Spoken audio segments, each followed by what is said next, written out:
샬롬! 이번 주에는 레위기 세페르 바이크라 12장에서 시작하는 타즈리아와 메조라 두 토라 포션을 함께 읽습니다. 이 두 포션은 대부분의 평년, 윤년이 아닌 해에는 함께 읽혀집니다. 이 두 포션 모두 히브리어로 짜라하트라고 불리는 독특한 질병, 즉 짜라하트의 질병과 이 질병을 앓는 사람인 메조라에 관한 다양한 측면을 다루고 있습니다. 그렇다면 이 다소 신비로운 질병은 과연 무엇일까요? 우리가 수년간 이 토라 포션에 대해 이야기하면서 논의했듯이 성경의 짜라하트는 여러 성경에서 종종 나병으로 잘못 번역되지만 실제로 그 질병과는 전혀 관련이 없습니다. 사실 이 짜라하트는 전혀 생리적인 상태가 아니었습니다. 이것은 매우 영적인 현상이었으며 고전적으로 우리 현자들은 말을 잘못 사용하는 사람, 즉 다른 사람에 대해 라시온하라, 악의적이거나 부정적인 말을 하는 사람에게 내리는 것으로 이해합니다. 토라 자체도 인상적인 예시를 제시하는데 가장 유명한 것은 바미드바르, 민수기, 12장 끝에 나오는 베아할로트카 파라샤에서 미리암이 자신의 오빠 모세에 대해 부정적으로 말한 후 이 질병에 걸린 경우입니다. 이제 짜라하트는 내면의 도덕적이고 영적인 불균형이 겉으로 드러난 가시적이고 물리적인 현상이었습니다. 위대한 현자람반 나크마니데스는 짜라하트가 옷과 집에 나타나는 것은 자연의 정상적인 질서에 속하지 않는다고 강조합니다. 이것은 신성한 임재가 이스라엘 가운데 머물렀을 때 그들에게 내린 기적적인 징표였습니다. 그리고 이것이 바로 이 하늘에서 내려온 질병에 대한 또 다른 점입니다. 이것은 오직 이스라엘에게만 그리고 그들의 역사에서 특정한 시기에만 내렸으며 역사상 다른 어떤 민족도 이와 같은 일을 겪은 적이 없습니다. 그러나 짜라하트는 엄밀히 말해 처벌조차 아니었고 신성한 신호, 하늘에서 내려온 경고, 보복이 아닌 개입, 극단적인 자비의 표현이었습니다. 하슈엠께서는 사랑과 염려로 인해 말이라는 소중한 선물을 완전히 타락시킨 사람이 영적으로 무감각해지고 결국 망각 속으로 떠내려가도록 그냥 내버려 두지 않으셨습니다. 대신 악한 말이 화자의 영혼에 끼친 내면의 상처가 겉으로 드러나 더 이상 부정할 수 없게 되었습니다. 환자의 일시적인 격리, 코헨에 의한 검사, 그리고 최종적인 정화, 즉 토라에서 설명된 짜라하트 정화 과정의 모든 단계들은 모두 자기 성찰과 겸손, 그리고 치유를 일깨우기 위한 것이었습니다. 따라서 짜라하트는 치료적이고 교정적인 경험이 되었으며 최고의 수준에서 힘을 주고 치유하는 교훈이었습니다.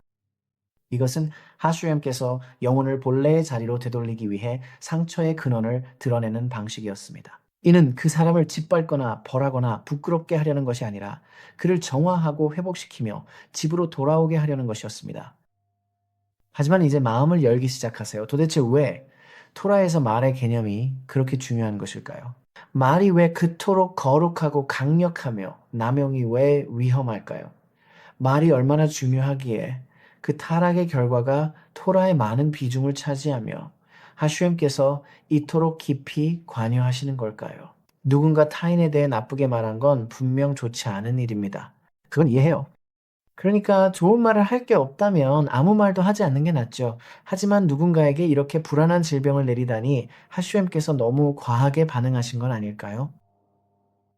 그러니 우리는 먼저 말이 무엇인지부터 살펴봐야 합니다. 토라는 말이 단순히 인간의 능력이 아니라고 가르칩니다. 말은 존재의 신비 그 자체에 짜여 넣어진 신성한 힘입니다. 파라샤트 베르시트, 즉 창세기의 창조 서술을 떠올려 보면 창조의 각 단계는 그리고 하슈엠이 말씀하셨다. 하슈엠이 말씀하시길 빛이 있으라. 그러자 빛이 있었다로 시작합니다. 하슈엠께서는 말씀을 통해 세상을 창조하셨습니다. 빛이 창조되고 공간이 형성되며 경계가 나타나고 생명이 펼쳐집니다. 우주 자체가 말로써 존재하게 되었고 모든 창조는 오직 말씀을 통해 이루어졌습니다. 우리는 토라가 우리에게 무엇을 말하고 있는지 이해하고 있습니까? 광활한 우주의 모든 영역이 말로써 존재하게 되었습니다. 하지만 계속 마음을 열어보세요. 왜냐하면 중요한 것이 있습니다. 존재하게 된 것이 아니라 지금도 존재하게 되고 있다는 것입니다. 시편에서 거룩한 다비드 왕은 창조의 신성한 말씀에 관한 잊을 수 없고 심오한 비밀을 전합니다. 시편 119편 89절에서 그는 이렇게 말합니다. 하슈엠이시여 주의 말씀은 영원히 하늘에 굳게 섰나이다. 이 구절은 신성한 진리의 시적 묘사를 넘어 창조가 어떻게 영원히 지속되는지 보여주는 계시입니다. 다비드 왕이 의도한 바는 하슈엠께서 단지 창조의 순간의 말씀으로 하늘을 만드신 것만이 아니라는 것입니다. 이 말씀을 통해 그는 하슈엠의 말씀이 여전히 하늘에 영원토록 서 있음을 우리에게 가르쳐 줍니다. 그분의 말씀은 여전히 발산되고 있으며 존재의 현실에 계속해서 힘을 불어넣고 있습니다. 하슈엠께서는 오래전에 말씀하신 후 물러나신 게 아니며 그의 말씀은 우연히 존재하지 않습니다. 그것은 현실의 본질 자체입니다. 창조주는 시공간을 초월하시어 그분의 창조 말씀은 과거로 사라지지 않고 늘 현존합니다. 과거와 현재, 미래 말이죠. 이런 시제는 하슈엠께 적용되지 않죠. 만물을 지으신 그 말씀을 지금도 하고 계십니다. 그 말씀은 존재를 유지하며 만물의 생명을 주십니다. 그러므로 창세기의 10가지 말씀은 그때 한 번만이 아니라 지금도 계속 선포되고 있습니다. 그분은 끊임없이 모든 존재를 말씀으로 창조하고 계시며 이 아래 세상에서 아담은 하슈엠의 형상대로 창조되었습니다. 인간의 언어 능력은 신성한 창조의 힘입니다. 말한다는 것은 단순히 의사소통을 하는 것이 아닙니다.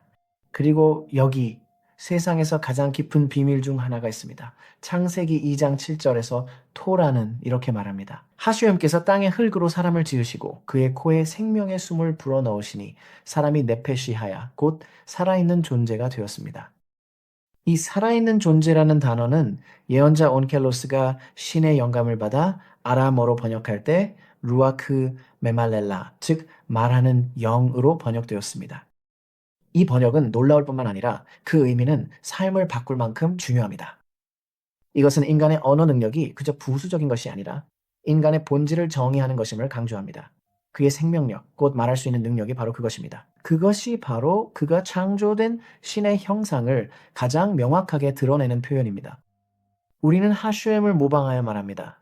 인간은 도구를 만드는 존재, 이성적인 존재, 정치적인 존재로 정의되지 않고 말하는 존재로 정의됩니다. 왜냐하면 언어는 신의 형상을 반영하기 때문입니다.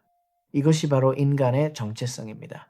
하슈엠께서 인간을 창조하셨기 때문에 그는 말하는 존재입니다. 그리고 하슈엠의 말씀이 세상을 창조하고 유지하듯이 인간 역시 그 신적인 힘에 작은 불꽃을 맡게 되었습니다. 그래서 언어가 이토록 중요한 것입니다. 언어는 창조와 신의 형상, 그리고 인간의 책임에 깊이 얽혀 있습니다. 이것은 우리 시대에 매우 중요한 의미가 있습니다. 무분별한 별명과 잔인한 망신이 만연한 시대입니다. 사람들은 서로를 즉각 낙인 찍고 단편적인 문장, 실수, 루머, 인상 혹은 이모지로 서로를 규정합니다. 추한 말 한마디로 사람 전체가 풍자화됩니다. 이것이 바로 라시온 하라의 가장 깊은 형태입니다. 단순히 상처 주는 말을 하는 것이 아니라 다른 영혼을 정의할 권한을 빼앗는 것입니다. 하지만 이제 정말로 마음을 깊이 열어야 합니다. 왜냐하면 이 짜라하트라는 신성한 방문을 통해 드러나는 더 깊은 무언가가 있기 때문입니다. 우리가 인간 삶에서 말의 역할을 솔직하게 되돌아본다면 말의 비극은 우리가 잘못된 말을 했던 것에만 국한되지 않는다는 것을 깨닫게 됩니다. 말이 그렇게 신성하다면 말의 실패는 악한 말을 하는 데서만 오는 것이 아니라 선한 말을 하지 못하는 데서도 비롯됩니다. 잘못된 방향으로 사용된 말의 비극은 단지 잘못된 말을 했다는 데에만 있는 것이 아닙니다.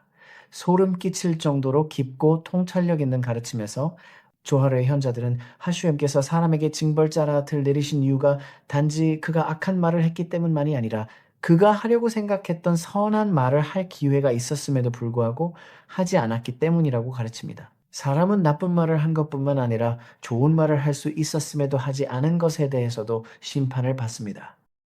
그리고 때로는 인생에서 가장 깊은 고통은 분노 속에서 내뱉은 거친 말이나 무심코 혹은 생각 없이 상처 주는 부적절한 말에서 오는 것이 아니라 한 번도 말해지지 않은 부드러운 한 문장에서 비롯되기도 합니다. 당연하게 여겨져서 표현되지 않은 감사의 말, 마음속에만 남아 전해지지 않은 격려의 말, 미루다가 시간이 지나버려 결국 너무 늦어버린 사과, 사랑으로 전해져야 했지만 침묵 속에 묻혀버린 진실, 가슴 속에서 피어올랐지만 끝내 입 밖으로 나오지 못한 축복의 말이 바로 그것입니다. 이것은 정말 놀랍고 숨이 멎을 만큼 충격적인 깨달음입니다. 이것은 말의 실패가 단지 부정적인 표현만이 아니라 긍정적인 말을 아끼는 것에서도 비롯된다는 의미입니다. 입은 결코 해서는 안 될 말을 함으로써만 실패하는 것이 아니라 세상에 전해졌어야 할 말을 하지 않음으로써도 실패할 수 있습니다. 당신이 결코 하지 못한 말, 아껴두었던 말에 슬픔이 있습니다. 우리의 두 번째 포션인 메조라의 시작에서 우리는 이 질병인 짜라하트에 걸렸던 사람이 정화되기 위해 거쳐야 하는 신성하게 명령된 여러 단계의 지침을 배우게 됩니다. 이 특별한 과정에는 두 마리의 새가 포함됩니다. 한 마리는 잡히고 다른 한 마리는 풀려납니다. 쥐파트 에메트는 이 신비로운 치유 장치에 대한 우리의 이해를 더욱 깊게 해줍니다. 그는 한 마리의 새는 잘라내야 할 말, 즉 쓸데없는 잡담, 공허한 말, 그리고 라시온하라 부정적인 말의 형태를 상징한다고 가르칩니다. 하지만 풀려나는 다른 새는 이불 토라의 말씀, 거룩함, 그리고 생명을 위한 그릇으로 회복하는 것을 상징합니다. 다시 말해 메조라는 잘못된 말을 멈추는 것뿐만 아니라 올바른 말을 하는 법도 다시 배워야 합니다. 말한다는 것은 우리 안에 있는 창조주와의 가장 깊은 유사성 중 하나를 실천하는 것이며, 그렇기 때문에 언어의 정화는 단순히 영적 삶에 영향을 미치는 많은 문제들 중 하나를 바로잡아야 하는 것에 그치지 않습니다. 이것은 인간으로서의 가장 위대한 과업이자 목표 중 하나입니다. 두 마리 새의 이미지는 강렬합니다. 한 마리는 죽어야 하며 이는 우리 언어의 한 형태가 끝나야 함을 뜻합니다. 새는 이것이 생사의 문제임을 일깨웁니다. 하지만 새 한 마리는 풀어줘 세상으로 돌려보내야 합니다. 입은 단지 악을 피하라고만 주어진 게 아니니까요. 입은 그가 세상의 축복과 거룩함, 진리와 생명을 전하도록 주어졌습니다. 우리 말이 우주를 창조 못해도 현실을 만듭니다. 말은 사랑을 깊게 하고 신앙을 깨우며 진리를 드러내 신성한 존재가 머물 공간을 만듭니다. 우리 말은 지친 마음에 용기를 불어넣습니다. 또한 우리의 말은 상처받기 쉬운 사람에게 수치심을 안겨줄 수도 있습니다. 우리의 말은 치유의 공간을 열어줄 수도 있고 누군가를 어둠과 외로움 속에 고립시킬 수도 있습니다. 바로 이것이 우리의 말이 타락하는 것이 얼마나 심각한 일인지를 보여줍니다. 만약 말이 인간에게 맡겨진 가장 거룩한 선물 중 하나라면 그것을 남용하는 것은 우리 자신 안에 있는 가장 신적인 측면을 모독하는 것입니다. 라시오나라, 즉 악한 말은 단순히 사회적 결함이나 예절의 실수가 아닙니다. 그것은 신성한 힘의 타락입니다. 세상을 선하게 만들 수 있는 힘을 가진 본래는 지탱하고 고양시키며 드러내기 위해 주어진 것을 오히려 약화시키고 어둡게 하며 파괴하는 데 사용하는 것입니다. 결코 그래서는 안 됩니다. 우리의 말은 엄청난 힘을 지니고 있습니다. 상처를 주는 말을 하는 것도 끔찍하지만 생명을 불어넣을 수 있었던 말을 아끼는 것 또한 비극입니다. 신성한 말씀이 끊임없이 창조 세계를 지탱한다면 하슈엠의 말씀을 본받아 만들어진 인간의 언어 역시 겸손한 방식으로 그 지탱하고 격려하며 축복하고 빛을 가져오는 일에 동참하도록 의도된 것입니다. 누군가가 친절, 감사, 진실, 변호, 사랑의 말을 할 수 있었음에도 침묵을 지켰다면 세상에서 소중한 무언가가 영원히 사라지는 것입니다. 그리고 하슈엠의 완벽한 동기화 속에서 이 모든 것은 다시 한번 우리가 지금 보내고 있는 시기, 즉 오메르 개수의 시기로 아름답고 자연스럽게 이어진다고 생각합니다. 오메르를 세는 이 몇 주 동안 우리가 끊임없이 스스로에게 상기시키듯 이 시기는 우리를 내면의 정화로 이끄는 특별한 날들입니다. 자신을 측정하는 날들이며 우리의 영혼의 섬세한 통로를 치유하고 토라를 새롭게 받을 준비를 하는 날들입니다. 그리고 토라란 신성한 말씀이 인간 세계로 들어오는 그 자체의 현현이 아니고 무엇이겠습니까? 이 오메르 개수의 날들 동안 우리가 준비하는 것은 바로 그 말씀을 담을 더 합당한 그릇이 되기 위함이 아니고 무엇이겠습니까? 우리가 오메르를 세는 매주 그 주의 개수는 실제로 말하면 말후트, 즉 주권, 왕권이라는 속성으로 끝나고 절정에 이릅니다.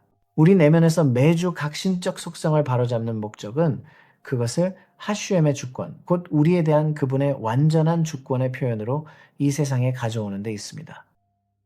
토라 가르침의 내면적 차원에서 이 말후트, 즉 주권의 속성은 말, 즉 언어와 연관되어 있습니다. 말후트는 내면에 숨겨진 것을 드러난 표현으로 이끌어내는 힘입니다. 이는 내적인 현실이 외적인 형태로 나타나는 것입니다. 말을 통해 우리 안에서 지배하는 것이 무엇인지 드러나게 됩니다. 말을 통해 마음속에 숨겨진 것이 세상에 드러나게 됩니다.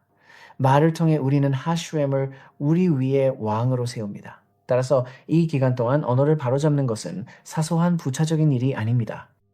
이것은 오메르의 아보다, 즉 신성한 봉사의 중심입니다. 참는 한마디 한마디가 모두 중요합니다. 말하지 않은 모든 험담이나 부정적인 말도 중요합니다. 그리고 모든 감사의 말, 격려의 말, 사과, 축복과 기도는 우리의 영혼에서 세상으로 직접 빛을 비추어 어둠을 조금이나마 덜어줍니다. 사람이 부정적인 말을 삼가는 것뿐만 아니라 긍정적인 말을 통해 빛을 내보내기로 선택할 때마다 그는 이 시기에 위대한 내면의 작업에 동참하는 것입니다. 이것이 바로 타즈리아 메조라 토라 포션의 가장 깊은 메시지 중 하나입니다. 말이 파괴할 수 있다는 것만이 아니라 우리는 이미 그것을 알고 있지만 말은 우리에게 생명을 주기 위해 주어진 것이라는 점입니다. 입은 악한 말을 할 때만 실패하는 것이 아니라 세상에 가져올 수 있었던 선한 말을 아낄 때도 실패하는 것입니다. 오메르 기간 동안 우리가 영혼의 내면 통로를 정화하고 토라를 맞이할 준비를 하면서 아마도 하슈엠을 섬기는 가장 거룩한 형태 중 하나는 바로 이것일 것입니다. 너무 늦기 전에 감사의 말을 전하고 아직 힘이 될 수 있을 때 격려의 말을 건네며 아직 치유할 수 있을 때 사과의 말을 하고 아직 마음속에 남아있을 때 축복의 말을 내어놓는 것입니다. 우리의 말이 해로움으로부터 지켜줄 뿐만 아니라 그보다 더 나아가 진리와 친절, 기도와 생명에 합당한 그릇이 되게 하소서. 그리고 우리가 언제나 이 세상에서 하슈엠께 더 많은 공간을 내어드릴 수 있는 방식으로 말할 수 있게 하소서. 아멘.